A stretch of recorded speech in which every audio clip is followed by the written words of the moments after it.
নানাভাবে হেনস্থা তাদেরকে কালিমালিপ্ত করার জন্য ভারতীয় রাজনীতিতে রাহুল গান্ধীর এই উত্থানকে ভয় পেয়ে মোদী, শাহ এবং বিজেপি দল আজকে তাকে প্রতিহত করার জন্য অন্যায় পথ অবলম্বন করেছে।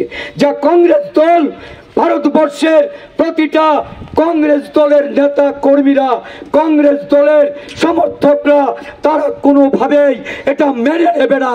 যত দূর অব্দি প্রতিবাদ আমাদের করতে হয় আমরা প্রতিবাদ করব।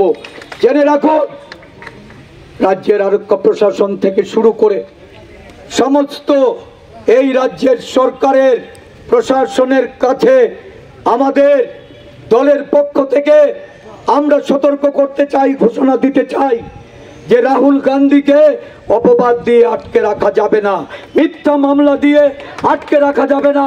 কংগ্রেস কর্মীদের কোনো অবস্থাতেই আরক্ষা প্রশাসনের রক্তচক্ষু দেখিয়ে আটকে রাখা যাবে না। আমরা জানান দিচ্ছি আজকে এই জায়গা থেকে ইডি দপ্তরের সামনে এসে, ইডি তুমি জেনে রাখো তোমার এই অন্যায় আমরা মেনে নেব না। এর প্রতিবাদ করার জন্য আমরা আমাদের সমস্ত কংগ্রেস সৈনিকরা রাস্তায় নেমে তার ধিক্কার প্রতিবাদ জানিয়ে আমরা আন্দোলন চালিয়ে যাব। এই আন্দোলনকে কোনোভাবেই থামানো যাবে না। আমি আমাদের সমস্ত নেতৃবর্গ সহকর্মীবৃন্দদের আমি আবেদন করছি, আসুন, গতকাল একটা আমাদের উৎসবের দিন ছিল, নতুন বাংলা বর্ষ। আমি সবাইকে শুভেচ্ছা, অভিনন্দন এবং আমার প্রীতি ভালোবাসা জানাই। কিন্তু এমনই একটা দিনে এই ধরনের একটা ঘটনা ঘটিয়ে ভারতবর্ষের বিভিন্ন রাজ্যে রাজ্যে এই বাঙালির যে নববর্ষ, এই নববর্ষের দিনটিকে উদযাপন করা হয়।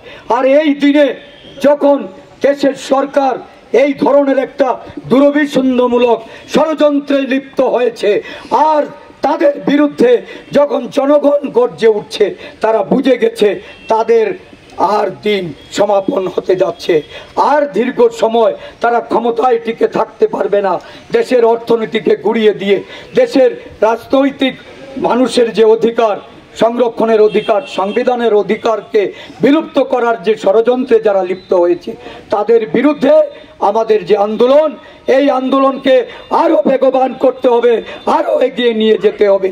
আমি প্রদেশ কংগ্রেসের পক্ষ থেকে সমস্ত আজকের এই আন্দোলনে যারা ইডির ছাপামারি, ন্যাশনাল হেরাল্ড কাগজ যা স্বাধীনতার সময়কালে এই স্বাধীনতা আন্দোলনের একটা গুরুত্বপূর্ণ ভূমিকা নিয়েছিল, যারা সেই দিন এই পত্রিকা বের করেছিলেন 1938 সালের ওই 7ই সেপ্টেম্বর জওহরলাল নেহরুজি, পণ্ডিত জওহরলাল নেহরুজির নেতৃত্বে রফিক আহমেদ কিদওয়াই, আমাদের উত্তরপ্রদেশের কংগ্রেস নেতা ওয়াইবি ট্যান্ডন থেকে শুরু করে সমস্ত স্বাধীনতা সংগ্রামের নেতৃত্বরা, প্রায় 5000-এর অধিক নেতৃত্বরা সেদিন তারা একটা অ্যাসোসিয়েটেড জার্নাল লিমিটেড নামে ট্রাস্ট প্রতিষ্ঠা করে তাদের প্রদত্ত অর্থদানে এই পত্রিকা দেশবাসীর জন্য সেদিন সম্প্রচারিত হয়েছে। এবং এই পত্রিকার মাধ্যমে দেশের মানুষ স্বাধীনতা আন্দোলনে যেমন উজ্জীবিত হয়েছে এবং এই ইংরেজদের বিভিন্ন অপশাসনের বিরুদ্ধে এই কাগজ কথা বলেছে বলেই ইংরেজ শাসকরা সেদিন এই কাগজটিকে বন্ধ করে দেওয়ার জন্য তারা প্রচেষ্টা নিয়ে তাকে সাময়িক বন্ধ করেছিলেন। কিন্তু পরবর্তী সময়ে এই কংগ্রেস নেতৃত্বের আন্দোলনের ফলশ্রুতিতে ন্যাশনাল হেরাল্ড কাগজ ঐতিহ্যপূর্ণ ধারাবাহিকতা বজায় রেখে আজও এই কাগজ দেশের জন্য তারা কথা বলছে।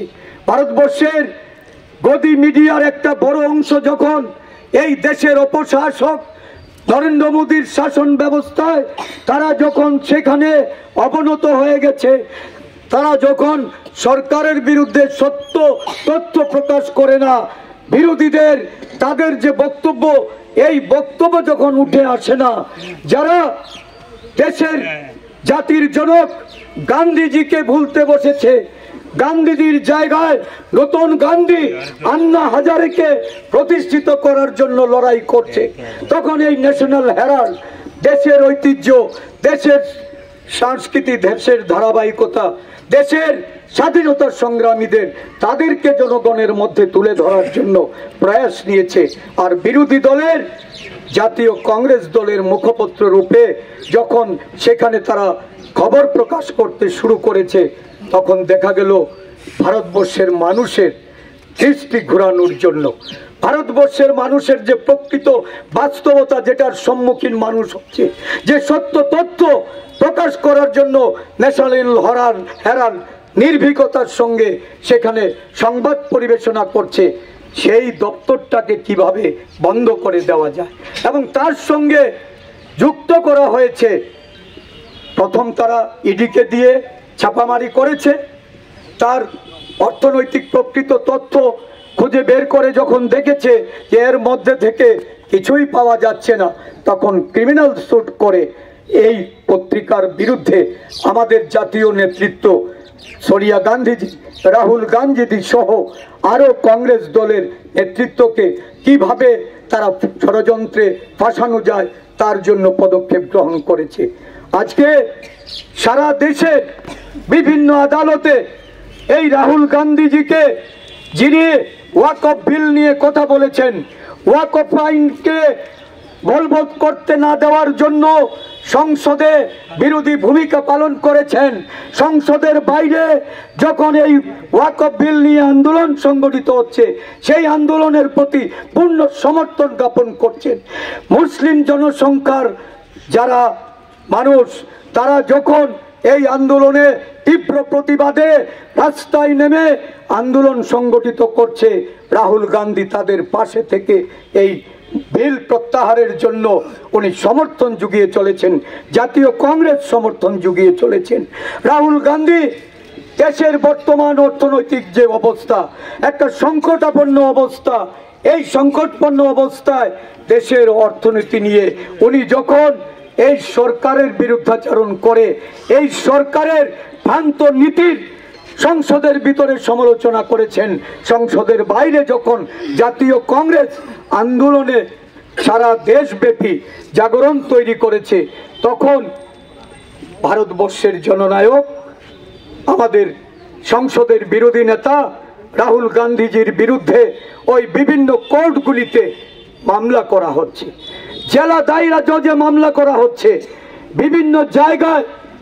যা হাস্যকর, রাহুল গান্ধীর মতো এত বড় স্ট্রেচারের একজন দলনেতা, একটা জাতীয় কংগ্রেস দলের নেতা, আর যিনি সারা জীবন ত্যাগের রাজনীতিতে যিনি এই ভারতবর্ষের মাটিকে সিঞ্চন করেছেন, যারা এক সময় বিদেশিনী অপবাদ দেওয়ার চেষ্টা করেছিলেন, যিনি তার ত্যাগ তিতিক্ষার মধ্য দিয়ে ভারতবর্ষের জনগণের তার সংস্কৃতি, তার ধারাবাহিকতা, তার পরম্পরাকে পুঁজি করে যিনি দেশবাসীর মধ্যে নিজের আত্মত্যাগকে তিনি সেখানে প্রকাশ করেছিলেন, সেই সোনিয়াজির বিরুদ্ধে আজকে মামলা করে কি করা হচ্ছে? রাহুল গান্ধীজি মামলায় ভয় পায় না, কিন্তু রাহুল গান্ধীজির সামাজিক কাজকর্মটাকে, সোনিয়া গান্ধীজির স্বাভাবিক যে কাজকর্মটা, রাজনৈতিক কর্মসূচিটাকে বাধা দেওয়ার জন্য এই বিজেপি দল এবং তার সরকার Modi Shah justice, justice, liberty of thought, expression, belief, faith and worship, पूजा अर्चना करना कोई भी संप्रदाय का हक है, ये लिबर्टी है, ये दे चुका है संविधान पे। देश आगे नहीं बढ़ेगा। राहुल गांधी पार्लियामेंट में आर्टिफिशियल इंटेलिजेंस की बात करता है और मोदी जी उठ के कहते हैं वो सब बात इनके दिमाग के ऊपर निकल गया। चाइना आर्टिफिशियल इंटेलिजेंस और अमेरिका आर्टिफिशियल में बहुत कदम आगे निकल चुके हैं, हम पिछड़ रहे हैं। लेकिन उनका सच्चाई जान लीजिए, जो ट्विटर यूजर है ग्रोक, जो आर्टिफिशियल इंटेलिजेंस जो ग्रोक जो है ना, वो देख के नरेंद्र मोदी से कोई भी ग्रोक से अभी कोई भी सवाल पूछिएगा, सही जवाब वो ग्रोक दे देगा आपको, क्योंकि ये झूठ-मूठ, इनका जो झूठ-मूठ का व्हाट्सएप यूनिवर्सिटी का ऊपर भरोसा रख के ये रिप्लाई नहीं देता है। ये इतिहास, ये जितना भी बड़ा बड़ा हिस्टोरियन का किताब से फैक्ट लेके आपको रिप्लाई देता है। तो मेरा दरखास्त ये है, हम लोग टूटने वाले में खिलाड़ी में नहीं है। हम भरोसा रखते हैं संविधान पर, हम भरोसा रखते हैं आम जनता पर, हम भरोसा रखते हैं पुलिस जवान पर, हम भरोसा रखते हैं किसान पर, मजदूर पर।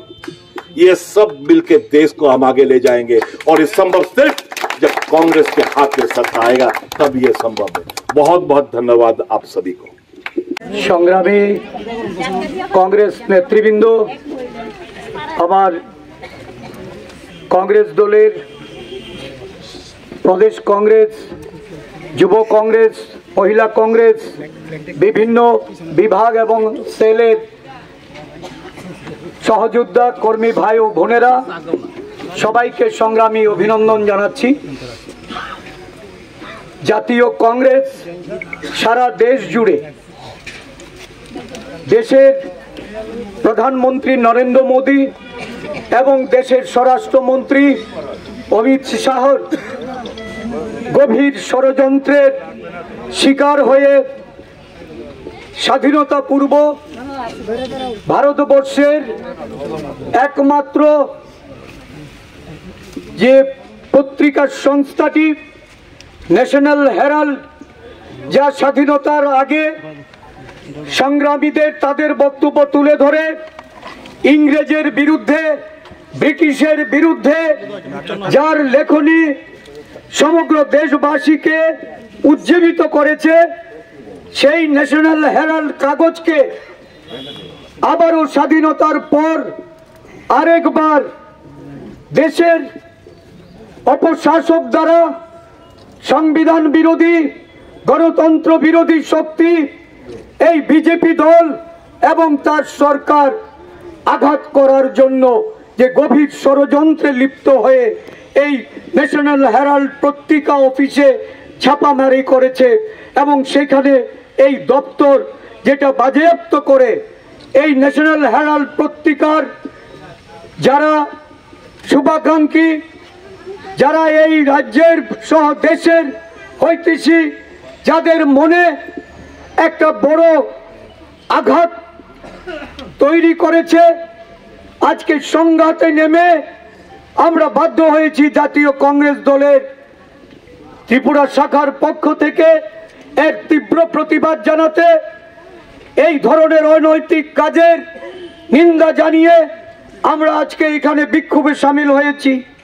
ভারতবর্ষের স্বাধীন সংস্থা এনফোর্সমেন্ট ডাইরেক্টরেট থেকে শুরু করে সিবিআই, ইনকাম ট্যাক্স এবং বিভিন্ন স্বাধীন সংস্থাগুলিকে বর্তমান দেশের সরকার তারা অপব্যবহারই শুধু করেনি, তারা ভারতবর্ষের জননায়ক, ভারতবর্ষের আপামর জনগণের ত্যাগের যিনি নেত্রী সোনিয়া গান্ধীজি, ভারতবর্ষের বিরোধী সংসদের যিনি নেতা রাহুল গান্ধীর বিরুদ্ধে চার্জশিট প্রদান করে এই ইডির অপব্যবহারের মাধ্যমে যারা মানুষের প্রতিবাদকে, ভারতবর্ষের মানুষের মূল সমস্যার থেকে দৃষ্টি ঘোরাতে এই ধরনের ষড়যন্ত্রে লিপ্ত হয়েছে।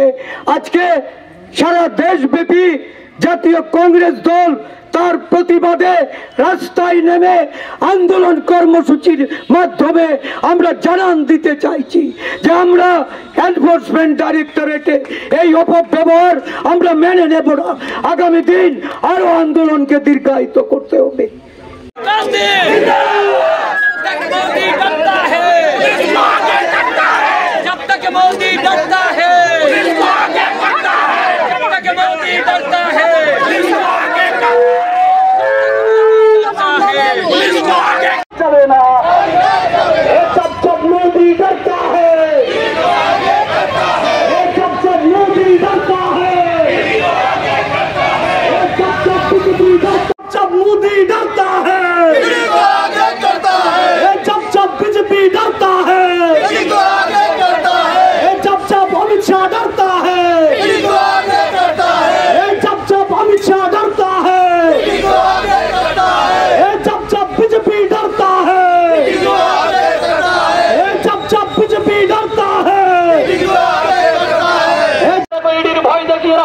গান্ধীকে রুখা যায় না, যাবে না।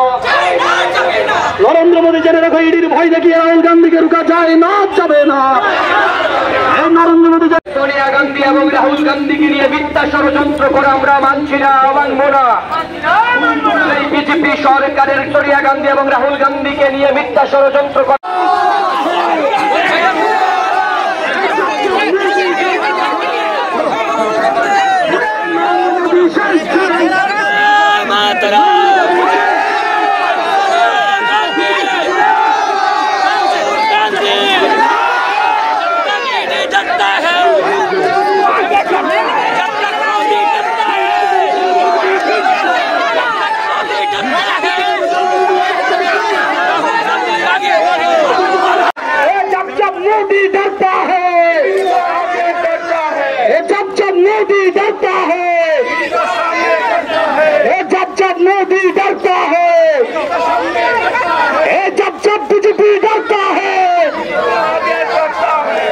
जब बीजेपी डरता है, जब मोदी डरता है, जब बीजेपी डरता है, जब बीजेपी डरता है, जब मोदी डरता है, जब बीजेपी डरता है, जब बीजेपी डरता है।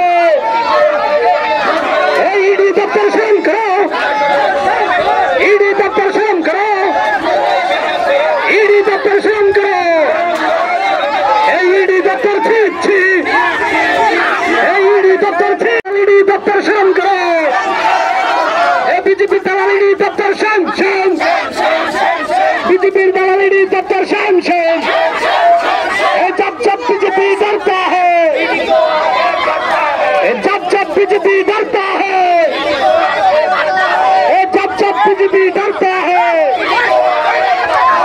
जब मोदी डरता है, जब मोदी डरता है, जब बीजेपी डरता है। नरेंद्र मोदी धिक्कार, नरेंद्र मोदी धिक्कार, नरेंद्र मोदी छी, नरेंद्र मोदी छी, नरेंद्र मोदी शाम, नरेंद्र मोदी शाम, नरेंद्र मोदी धिक्कार, अमित शाह धिक्कार, अमित शाह धिक्कार, नरेंद्र मोदी धिक्कार, ईडी दफ्तर धिक्कार, ईडी दफ्तर धिक्कार। जब मोदी डरता है,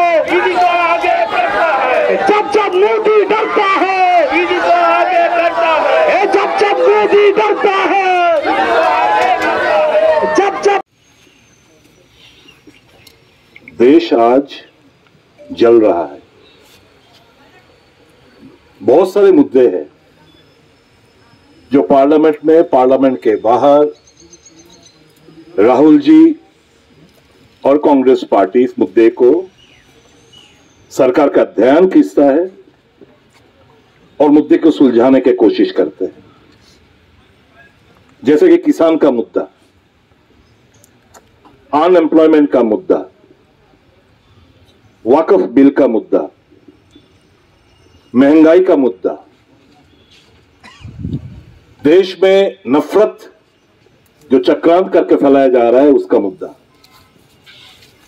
लेकिन ये सब मुद्दा टीवी पे, अखबार पे कोई स्थान नहीं पाता है। आजकल मुद्दा क्या है? औरंगजेब को लेकर मस्जिद के नीचे मंदिर है, ये सब मुद्दा अभी आम जनता को गुमराह करने के लिए ये सब मुद्दा सामने ला रहे हैं। मैंने पहले भी आपको कहा, ये षड्यंत्र जब मनमोहन सिंह दोबारा चुन के आए थे यूपीए 2 का समय, ये अदानी जी, अंबानी जी गंभीर संकट में पड़ गए और कहने लगा, यार हम लोग देश चलाते हैं, हम लोग इतना पैसा इन्वेस्ट करते हैं, हमारे बारे में ये सरकार, यूपीए 2 सरकार कोई ठोस कदम नहीं उठा रहे। यूपीए 2 का मुद्दा क्या है? एमजी अनरेगा, काम का अधिकार, स्वास्थ्य का अधिकार, शिक्षा का अधिकार, वनाधिकार आइन, तथ्य संग्रह जानने का अधिकार, ये सब एक के बाद एक ऐतिहासिक जो गरीब जनता के लिए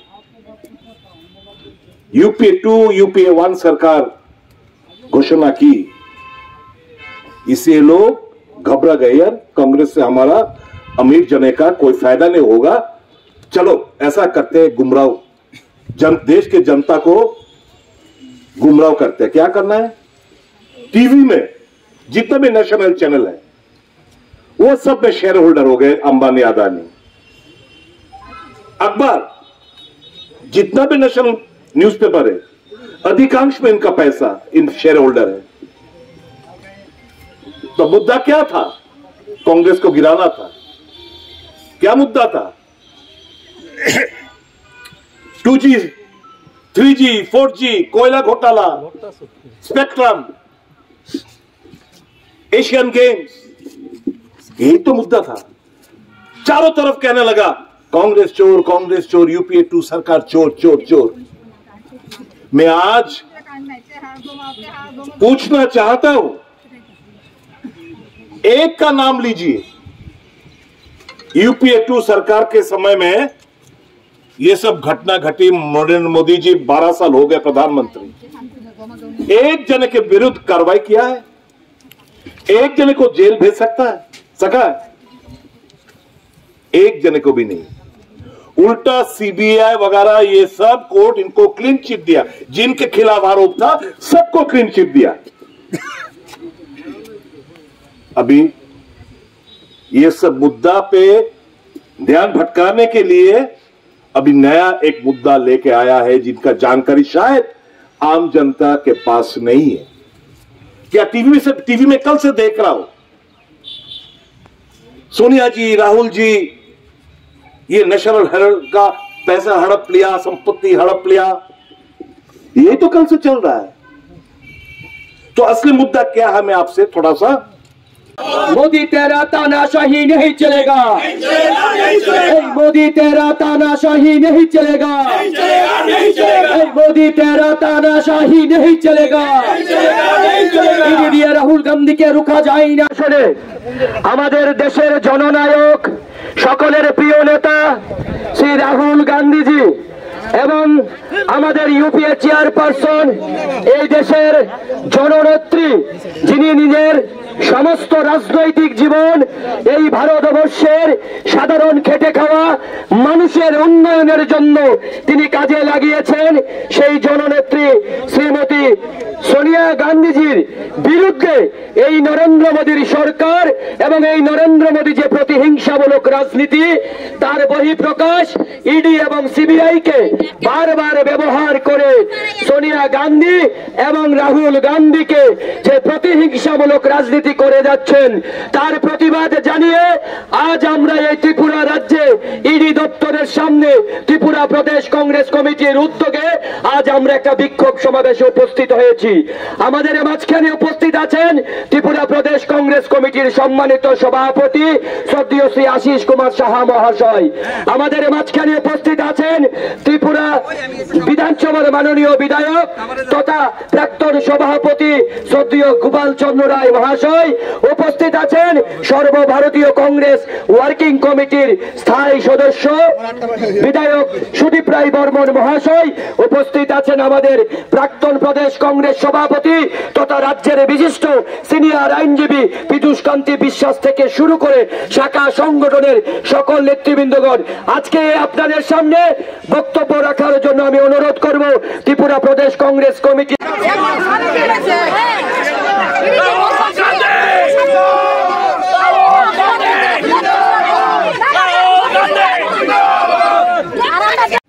ये था संक्षिप्त रूप के जो मामला चल रहा है आजकल टीवी में, पिछले 2 दिन से टीवी में आप लोग देख रहे हो। ये सरासर एक झूठ, उनका इमेज को खराब करने का, टार्निश करने के लिए, उनको छवि को आम जनता के बीच ये जो नेशनल टीवी चैनल के द्वारा, अखबार के द्वारा इनको छवि खराब करने का कोशिश है। क्योंकि सामने चुनाव है, असल मुद्दे से ध्यान को हटाना है, आम जनता का गुमराह करना है। यहां पे सीआरपीएफ जवान भाई से मैं पूछना चाहता हूं, क्या देश के नागरिक होने के नाते मैं ये सवाल नहीं रख सकता कि कश्मीर में जो बमबारी करके करीबन 42 जन का हत्या की थी, उनका रिपोर्ट आज तक आपके पास है, देशवासी के पास है? किसने किया, कैसे किया, कमियां किसमें थी? ये जो तबका जम्मू एंड कश्मीर का जो गवर्नर था, नाम में अभी याद था, सतपाल मलिक के खुद बोला कि भारी चूक हुआ है, इनको इलेक्शन में फायदा लेना था, देश के जनता को इनको शहीद के ऊपर वोट लेना चाहते थे, इसलिए नरेंद्र मोदी जी ने ये शहीद परिवार को सामने रखते हुए वोट भी मांगा था। यही तो देश चल रहा है, ऐसे ही तो देश चल रहा है। हम तोड़ सकते थे आज ये बैरिकेड, लेकिन मेरे को पता है अगर हम बैरिकेड तोड़ के शांतिपूर्ण रूप से वहां पे गेट पे जाए और ये कार्यक्रम वहां पे करे, तो ये हिटलरी राज, ये जो ऑफिसर यहां पे है, एडिशनल एसपी हो, ऑफिसर ओसी हो, जितने भी है, सब पर भारी पड़ता। हम लोग समझते हैं आपका दर्द, लेकिन सवाल है कब तक इस दबाव के आप लोग रहोगे? कब तक? देश का कुछ भला नहीं हो पा रहा है, देश का किसान आज मर रहे हैं, 700 किसान क्यों ज्यादा मर चुके हैं, इनको आतंकवादी घोषणा करते हैं ये बीजेपी सरकार। सैनिक, पुलिस, किसी जनता, किसी पे श्रमिक, किसी पे ध्यान नहीं है। अनएम्प्लॉयमेंट, अब दवाई, अभी फिलहाल प्राय करीबन 800 के आसपास दवाई का इतना महंगाई हो चुका है, आम जनता खरीदने में, लाइफ सेविंग ड्रग्स है ये सब मुद्दे पे चर्चा ना हो, इसको सुनिश्चित करने के लिए, मुद्दे को भटकाने के लिए, जनता को गुमराह करने के लिए, राहुल जी सोनिया जी के ऊपर कीचड़ फेंकने के लिए ये सब एक षड्यंत्र में रचित हुआ। तो आज मैं ईडी को धमकाने नहीं आया हूं, ना ही तोड़फोड़ करने आया हूं। मैं सिर्फ ये बात इनको साफ तौर पे समझ ले, बड़ी सी बड़ी जुलूमबाज सरकार का पतन हुआ है। फैसिस्ट सरकार ज्यादा दिन तक टिकता नहीं है, लेकिन एक चीज मोदी सरकार ने हमको बहुत कुछ सिखा के जा रहा है। आने वाले दिन जो सीख हमने मोदी सरकार से, चाहे वो राज्य सरकार से हो, केंद्र सरकार से हो, जो सीख हमको प्राप्त हुआ है, आप लोग भी तैयार रहना। जो पिंजरे में के तोते बंद हुए हैं ना, जो कठपुतली की तरह आप लोग का भूमिका है, इसको ध्यान में रखना, भूलना नहीं। और हम लोग हर रोज का एक डायरी हम लोग मेंटेन कर रहे हैं, सर्वभारतीय स्तर से बूथ लेवल तक, जिस पे हर एक कोई कार्रवाई का हम लिख रहे हैं ताकि हम भूल ना जाए। आने वाले दिन ऐसा नहीं चलेगा। जो शिक्षा हमने भारतीय जनता पार्टी और इनके सरकार से ली, उसका भी प्रयोग ठीक तरह से और कई गुना ज्यादा हम भी प्रयोग करने वाले हैं, ये बात आप ध्यान में रखिएगा। मैं बहुत बहुत शुक्रगुजार हूं प्रदेश कांग्रेस कमेटी का और जितना भी कार्यकर्ता यहां पे आए। हमें पूरा भरोसा है, लॉ पे हमारा पूरा भरोसा है। हम लॉ अबाइडिंग पार्टी का कार्यकर्ता, हर एक कार्यकर्ता लॉ अबाइडिंग है। कोर्ट पे मामला तो हम लड़ेंगे और मामले का क्या होगा नतीजा वो भी हम लोगों को पता है, लेकिन ये मामला खींचता रहेगा, जानबूझ के बीजेपी लोग खींचता रहेगा ताकि बिहार का चुनाव हो, केरल का चुनाव हो, यही मुद्दा सामने आके जनता का गुमराह किया जाए। तो ऐसा दिन जनता को बेवकूफ कुछ समय के लिए ठीक है, हर एक समय के लिए, हमेशा के लिए हर कोई किसी को बेवकूफ बनाने का जो आपका जो सपना है वो कभी पूरा नहीं होगा। आने वाले दिन में जनता, भारतीय जनता आपको सही सबक सिखाएंगे, ये हमें पूरा विश्वास है। Last but not the least, I would like to thank each one of you, specially the all the officers who have congregated here. Had this not been there also, we would have gone there and we would not have disturbed the process. ये हमारा हक है, ED तक आवाज पहुंचने का हमारा हक है। शायद ये आवाज सही मायने में वहां पे उन तक नहीं पहुंचा, लेकिन ये सब बैरिकेड खड़ा करके ना आप परिस्थिति को थोड़ा सा और टेम्पटेड कर देते हो। मैं गुजारिश रहेंगे आपसे, आने वाले दिन में ये सब मत बैरिकेड मत करिए। We are Congress party is a law abiding party. हम अपना बीजेपी के माफिक नहीं है कि पुलिस को पीटता है, पुलिस के सामने आम जनता को मारता है, आग लगाता है और बोलता है जय श्री राम, भगवान का अपमान है। हम उस टाइप का नहीं है। हम संविधान पे भरोसा है, हाँ देश के संविधान पे भरोसा है, और देश का संविधान ये कहते हैं, we the people of India having solemn resolve to constitute India into a sovereign, socialist, secular, democratic republic and to secure to all its citizens क्या क्या justice, न्याय, क्या क्या justice, liberty of thought,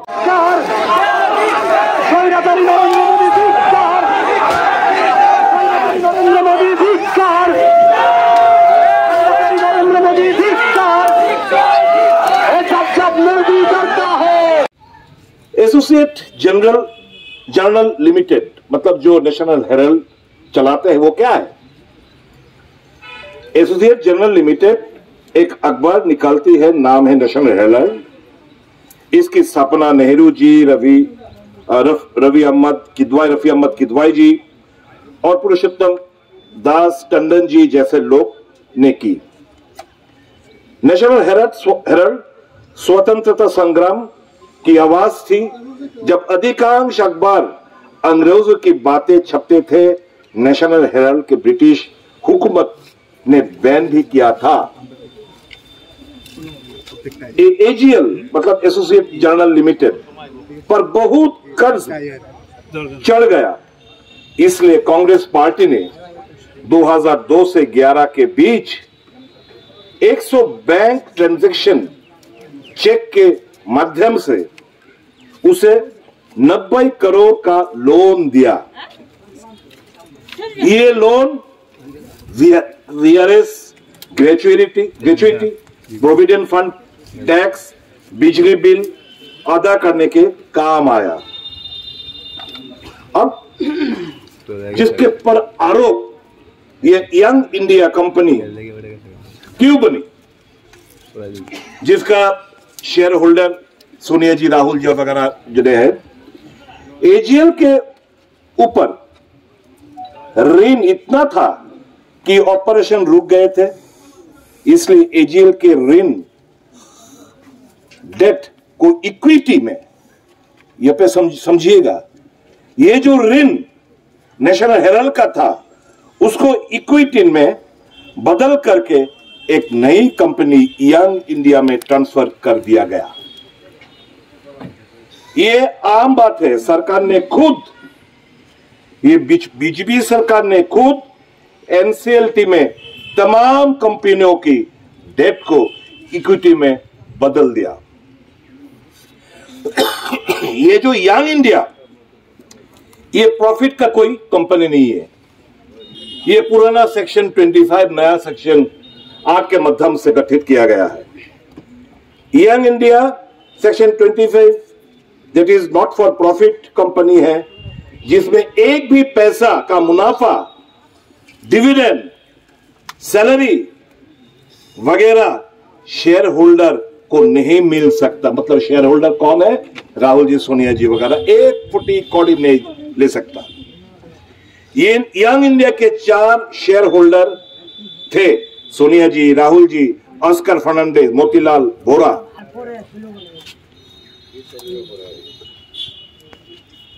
महासचिव, संगठन महासचिव और कोषाध्यक्ष थे, दोनों गुजर चुके हैं। एजीएल के 700 शेयर होल्डर थे।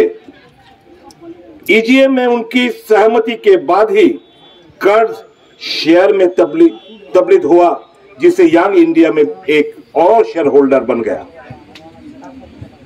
यंग इंडिया ने एजीएल का टेक ओवर नहीं किया।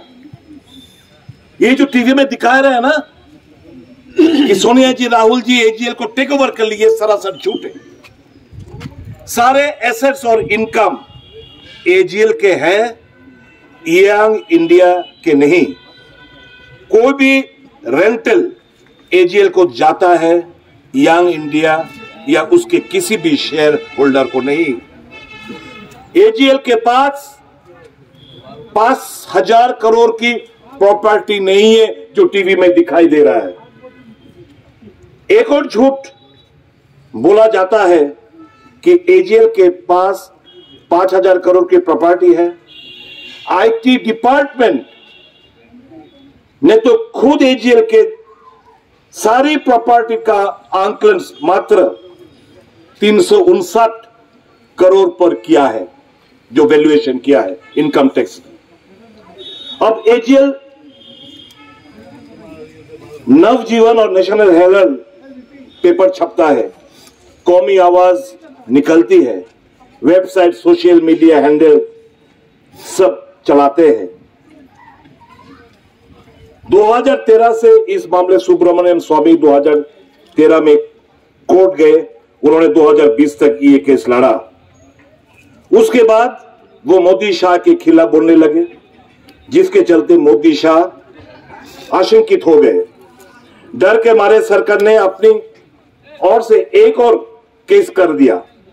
2023 में सरकार की ईडी ने प्रोविजनल ऑर्डर ऑफ अटैचमेंट जारी की।